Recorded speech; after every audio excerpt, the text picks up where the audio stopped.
Saint کی قائمہ committee برائے اطلاعات و نشریات کا اجلاس ہوا اور جس میں صحافیوں پر تشدد سمیت مختلف امور زیر غور لائے گئے اور وزارت اطلاعات و نشریات کے حکام اور national cyber crime investigation agency کے حکام نے تفصیلی بریفنگ دی۔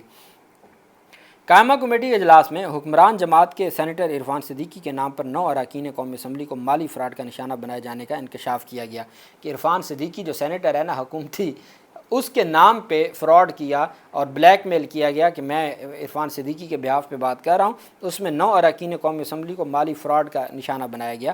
وہ جیسے آج کل نہیں ہے کہ وہ پیسے مانگ رہے ہیں، تو وہ اس طریقے سے 9 ممبران قومی اسمبلی فراڈ کا شکار ہو گئے عرفان صدیقی نون لیگی سینیٹر کے نام پہ۔ عرفان صدیقی نے قائمہ کمیٹی کو بتایا کہ میرے نام سے اراکین سے پیسے مانگے جاتے ہیں، 9 اراکین قومی اسمبلی ان کے جھانسے میں آ گئے اور 4 مرتبہ شکایات درج کرا چکا ہوں، ابھی تک کوئی مداوع نہیں کیا گیا، ایسے مقدمات کی تحقیقات میں وقت لگتا ہے۔ قائمہ کمیٹی نے عرفان صدیقی سے ہونے والے مالی فراڈ پر NCCIA سے رپورٹ طلب کر لی۔ حکام نے بتایا کہ سوشل میڈیا ریگولیٹری اتھارٹی کے قواعد کی منظوری کابینہ نے دے دی ہے، اتھارٹی میں عملے کی تعیناتی کے لیے اشتہار جلد دیا جائے گا۔ انہوں نے کہا سینیٹر عرفان صدیقی کے کیس میں 13 لاکھ روپے ریکور کیے گئے، 4 افراد کو گرفتار کیا گیا ہے، اصل ملزم کی گرفتاری کے لیے کوششیں جاری ہیں۔ واٹس ایپ کے ذریعے ہیکنگ کے مقدمات میں 5 ماہ میں 1 کروڑ روپے ریکور کیے گئے۔ پاکستان پیپلز پارٹی کے سینیٹر وقار مہدی نے سرکاری ٹی وی کے اینکر سوشل میڈیا پر سندھی قوم کے خلاف جو نازیبہ کا اس کے اوپر بھی بات کی اور پھر تفصیل یہ بھی طلب کی گئی کہ اب تک کتنے صحافیوں کے خلاف مقدمات درج کیے گئے، تو وہ بھی بتایا گیا کہ 10 صحافیوں کے خلاف نیشنل سائبر کرائم ایجنسی نے مقدمات درج کیے۔ NCCI نے 611 مقدمات مالی فراڈ ہراسمنٹ کے اور 320 مقدمات درج کیے، اور ساتھ بتایا گیا کہ جو ہے وہ جو لیگی سینیٹر ہیں انہوں نے کہا کہ سینٹ میں ایک تقریر کے بعد میرے خلاف گالم گلوچ کا سلسلہ شروع ہوا، مجھے ہراساں کیا گیا، دھمکیاں دی گئی، لیکن کسی نے نہیں پوچھا۔ سوشل میڈیا کے اوپر شہریوں کے خلاف صوبوں میں PICA ایکٹ کے تحت 372 غیر قانونی مقدمات درج ہوئے۔ اچھا، اب صوبوں کا اختیار ہی نہیں ہے کہ وہ PICA قانون کے تحت مقدمات درج کریں، لیکن 372 غیر قانونی طور پر صوبوں میں مقدمات درج ہوئے۔ سب سے بڑی تعداد پنجاب کی ہے۔ صوبوں کے پاس PICA قانون کے تحت مقدمہ درج کرنے کا اختیار نہیں ہے، 372 مقدمات درج کیے PICA کے تحت۔ اس طریقے سے سینٹ کی جو قائمہ کمیٹی ہے اس میں یہ رپورٹس پیش کی گئیں اور جس میں یہ انکشاف سامنے آیا کہ اس میں بڑے بڑے لوگوں کو مالی فراڈ، یہ عام ہم دیکھتے ہیں نا فیس بک پہ کہ کوئی میسج کرتا ہے، کوئی واٹس ایپ پہ کرتا ہے کہ کوئی جاننے والا بن کے جی کتنے پیسے چاہیے، تو یہ پتہ چلا کہ یہ سارے کا سارا فراڈ ہے اور فراڈ کے ذریعے جو ہے وہ پیسہ مانگا جاتا ہے۔ تو یہ ایک پیش رفت سامنے آئی ہے کہ جس میں ممبران پارلیمنٹ کو لوٹ لیا گیا فیک کالز اور واٹس ایپ کے ذریعے۔ وہیں پہ ایک اور بڑا سکینڈل ہے APP۔ یہ APP ایک ادارہ ہے اور اس کے یہ ایسوسیٹڈ پریس آف پاکستان، یہ اس ادارے کا نام ہے، اس کو APP کہتے ہیں۔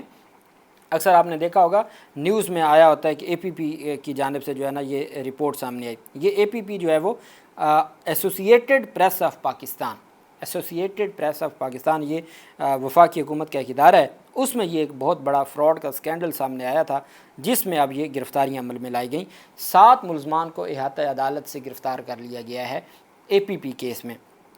یہ میگا کرپشن کیس ہے، 13 ملزمان کی ضمانت خارج ہوئی جس میں سے 7 ملزمان موقع سے گرفتار ہو گئے۔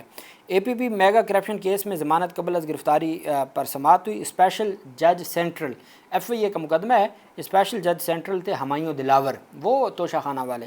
ہمایوں دلاور نے مقدمے کے نامزد ملزمان فرقان راؤ، معظم جاوید کھوکر، ارشد مجید چودھری، محمد غواص اور تمام ملزمان کی درخواستوں پر سماعت کی۔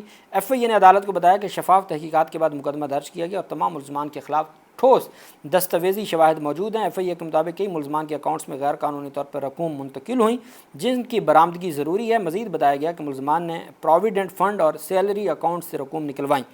FIA کے اسسٹنٹ ڈائریکٹر خوشنود بھٹی نے عدالت کو بتایا کہ ملزمان تنخواہیں بھی لیتے رہے اور پینشن، اتنا بڑا فراڈ کہ وہ تنخواہیں بھی لیتے تھے اور اپنی پینشن بھی لیتے رہے۔ ملزمان کا طریقہ کار یہ تھا کہ وہ پینشن شیٹ میں اپنا نام بھی شامل کر لیتے تھے اور جب پینشن جاری کی جاتی تھی تو اضافی رقم اپنے اکاؤنٹس میں منتقل کرواتے تھے۔ انہوں نے بتایا کہ پروویڈنٹ فنڈ ملازمین کی تنخواہوں سے کٹتا ہے جو ادارے کے پاس ان کی امانت ہوتی ہے۔ ملزمان پروویڈنٹ فنڈ کی رقم ہالی ڈے ان ہوٹل میں واقع بینک کے اکاؤنٹ میں منتقل کرتے اور وہاں سے کیش کی صورت میں نکلواتے اور پھر دیگر اکاؤنٹس میں منتقل کرتے تھے۔ انہوں نے بتایا کہ ارشد مجید چودھری 2021 سے لے کر 2024 تک DDO رہا۔ اس دور میں اس نے اپنے اکاؤنٹ میں 6 کروڑ 61 لاکھ روپے منتقل کیے، جبکہ 18 کروڑ اور 24 کروڑ کے چیکس ان کے دستخطوں سے بینک سے کیش کرائے گئے۔ ایف آئی اے نے عدالت کو بتایا کہ ملزم اظہر فاروق جو کہ کیشیئر تھا اور تمام پیسے بینک میں جا کر خود نکلوانے میں ملوث ہے۔ اظہر فاروق کے ذاتی اکاؤنٹ میں 8 کروڑ روپے منتقل ہوئے۔ ایف آئی اے نے بتایا کہ عدنان اکرم باجوہ جو کہ اے پی پی کے سابق ایگزیکٹو ڈائریکٹر ہیں، مالی معاملات کے واؤچرز پر ان کے تصدیق شدہ دستخط موجود ہیں۔ انہوں نے بطور ای ڈی ڈی کئی واؤچرز اور چیکس پر غیر قانونی دستخط کیے۔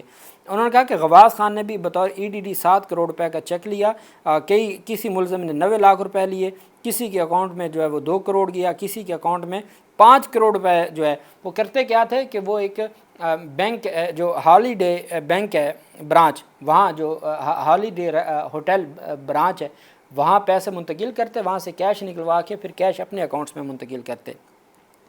ایف آئی اے نے عدالت کو بتایا کہ تفصیلی انکوائری کر کے مقدمہ درج کیا گیا جس کے دستاویزی ثبوت موجود ہیں۔ ملزمان کی گرفتاری چاہتے ہیں، کئی ملزمان کے اکاؤنٹس میں براہ راست رقم منتقل ہوئی۔ اسپیشل جج نے اے پی پی میگا کرپشن کیس میں فیصلہ سناتے ہوئے 13 ملزمان کی درخواست ضمانت قبل از گرفتاری خارج ہوتے ہوئے ملزمان کو فوری طور پر گرفتار کرنے کے احکامات جاری کیے، جس پر ایف آئی اے نے 7 ملزمان کو احاطہ عدالت سے گرفتار کیا۔ باقی جو 5 ملزمان ہیں ان کی گرفتاری کے لیے بھی چھاپہ مار کارروائی کی جا رہی ہے۔ جو 6 ملزمان رہ گئے ان کی گرفتاری کے لیے چھاپہ مار کارروائی کی جا رہی ہے۔ اللہ پاک پاکستان کا حامی و ناصر ہو۔ بہت شکریہ۔ اللہ حافظ۔ پاکستان زندہ باد۔